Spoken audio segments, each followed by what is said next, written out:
Japan, Sivakasi. அந்த சிவகாசிக்கு பக்கத்துல இருக்கிற ஒரு டவுன் தான் வந்து ஒரு சிறு நகரம், ஒரு நகரம் தான் கோவில்பட்டி.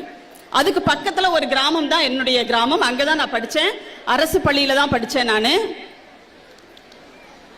இன்னொரு விஷயமும் சொல்லணும், அதாவது உரிய நேரத்தில் நாம் அந்த கல்வியை கற்கவில்லை என்று சொன்னால் அதற்கு பிறகு எவ்வளவு போராடினாலும் அதை அடைவது ரொம்ப ரொம்ப கடினம். அதற்கு ஒரு உதாரணமா நானே இன்னைக்கு உங்க முன்னாடி நிக்கிறேன். என்னன்னா, படிக்கிற காலத்துல நிறைய கவனச்சிதறல்கள் அப்படிங்கிறது அந்த வயசுல வரக்கூடியது. இடையில வந்து நான் எடுத்த சில தவறான முடிவுகளால பள்ளி படிப்பு 12வது வகுப்பு, அதுக்கப்புறம் டிப்ளமோ டிஸ்கண்டினியூ.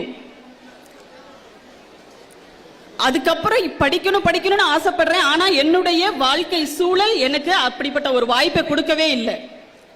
ரொம்பவே போராடி கரஸ்பாண்டன்ஸ்லயாவது படிச்சிடணும் அப்படின்னு சொல்லிட்டு பிலிட் தமிழ் பண்ண சேலம் பெரியார் யூனிவர்சிட்டியில, அதுக்கப்புறமா காரைக்குடி அழகப்பா யூனிவர்சிட்டியில எம்ஏ டிகிரி, எம்ஏ தமிழ். என்னுடைய மகளும் நானும் ஒரே ஆண்டுல டிகிரி வாங்கணும்னு பாத்துக்கோங்க.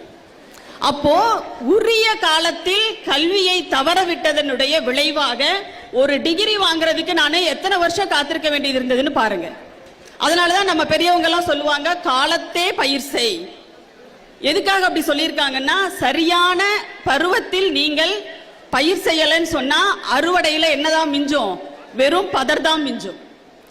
அதனால படிக்கிற காலத்துல படிக்கணும் அப்படிங்கறதா இன்னைக்கு நாம தெரிஞ்சுக்க வேண்டிய ஒரு செய்தி. அந்த வகையில பாத்தீங்கன்னா, ஒரு அரசாங்கமே உங்களுக்காக வந்து